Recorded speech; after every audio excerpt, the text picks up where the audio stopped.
Praise the lord. ఈరోజు నేను మీకు ఒక మంచి వ్యక్తిని పరిచయం చేయబోతున్నాను. కడుబీద పరిస్థితిలో ఉన్న వారిని, నిస్సహాయ స్థితిలో ఉన్న వారిని ధనవంతులుగా చేయగలిగిన అతను. రోగముతో మరణ పడక మీద ఉన్న వారికి ఆరోగ్యం ఇచ్చి నడవగలిగి ఆరోగ్యంగా పని చేసుకొని తన కష్టార్జితం మీద నిలబడగలిగినటువంటి వ్యక్తులుగా తీర్చేటువంటి వ్యక్తిని, మరి నీకు ఫీజు కట్టుకోవడానికి పరిస్థితి లేనప్పుడు నీకు ఫీజు కట్టగలిగినటువంటి వ్యక్తిని నేను మీకు పరిచయం చేయబోతున్నా. మరి అతను ఎవరంటే, అతను పరలోకంలో ఉంటారు, మహామహిమతో నిండి ఉంటారు. అతను దేవుడు, గొప్ప శక్తిమంతుడు. భూమిని, ఆకాశమును, అందరి సర్వమును, నిన్ను నన్ను అందరినీ సృష్టించినటువంటి దేవుడు యెహోవా దేవుడు. మనకు మేలు చేయడానికి, మన కష్టాలు తీర్చడానికి, మనల్ని పాపముల నుంచి విడిపించడానికి, నరకమునకు వెళ్ళకుండా పరలోక రాజ్యం అంటే దేవుడు ఉండే స్థలానికి తీసుకెళ్ళడానికి మన కోసం తన మహిమను, తన యొక్క పరిశుద్ధమైనటువంటి దూతల సైన్య సమూహమును విడిచిపెట్టి నరావతారిగా ఒక నరునిగా భూమి మీదకి రావడానికి కన్యమరియ గర్భములో నుంచి మన కొరకు జన్మించినటువంటి గొప్ప దేవుడు. అతనే మనిషి రూపిగా జన్మించిన యేసుక్రీస్తు ప్రభులవారు. యేసుక్రీస్తు ప్రభులవారు పుట్టి పెద్ద పెరిగిన తర్వాత 33.5 సంవత్సరాలు ఈ భూమి మీద జీవించారు. 3.5 సంవత్సరాలు దేవుని పరిచర్యను ప్రకటించారు. 30 సంవత్సరాలు తల్లిదండ్రులు చెప్పిన మాట వింటూ, మధ్యలో తండ్రి చనిపోయిన తర్వాత తల్లికి తోడుగా నిలబడి ఇంటిని వడ్రంగి పనిచేస్తూ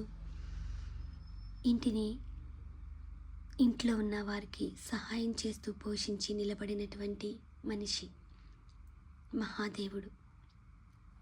తర్వాత 3.5 సంవత్సరాలు సర్వమానవాళి కొరకు మంచి మాటలు బోధిస్తూ వారి పాప పరిహారార్థము కొరకు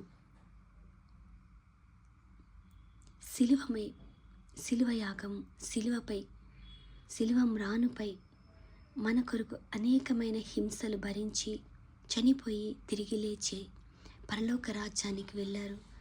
మరలా ఆ దేవుడు మనల్ని ఆ పరలోక రాజ్యంలోనికి తీసుకెళ్ళడానికి త్వరలో రాబోతున్నారు.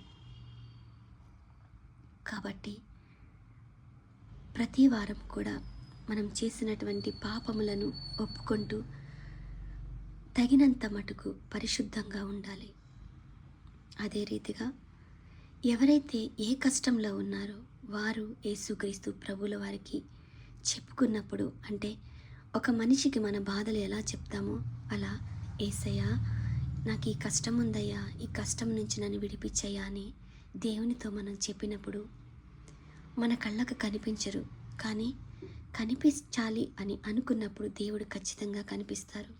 కానీ కనిపించట్లేదు కదా అని కనిపించేటువంటి మనుషులకి మనం చెప్పుకున్న మన అక్కర్లు కొన్నిసార్లు తీరవు. ఒకసారి 2 సార్లు తీరుస్తారు మనుషులు. ప్రతిసారి కూడా ఈ రోజుల్లో కష్టతరంలో ఎవరి పనులు, ఎవరి అక్కర్లు తీర్చుకోవడానికి వాళ్ళే కష్టపడుతున్నారు. కానీ దేవుడు ఆయన ప్రతి క్షణం కూడా, ఈచ్ అండ్ ఎవ్రీ సెకండ్ కూడా కంటి పాపలా మనం కాపాడతారు, మన అక్కర్లు తీరుస్తారు, మనల్ని వర్ధిల్లింప చేస్తారు. కాబట్టి మన అక్కర్లు దేవునితో చెప్దాం, దేవుడు మన అక్కర్లు తీరుస్తారు. ప్రార్థన. ప్రభువా, నీ మాటలు నాకు చెప్పడానికి సహాయం చేసినందుకు వందనాలు.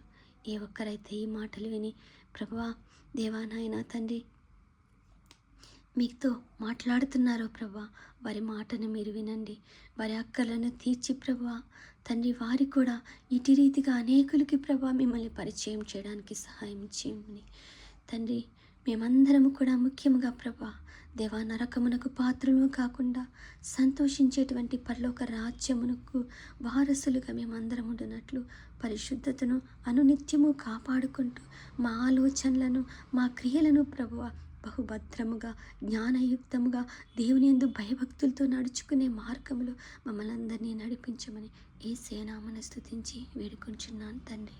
ఆమేన్. ఆమేన్.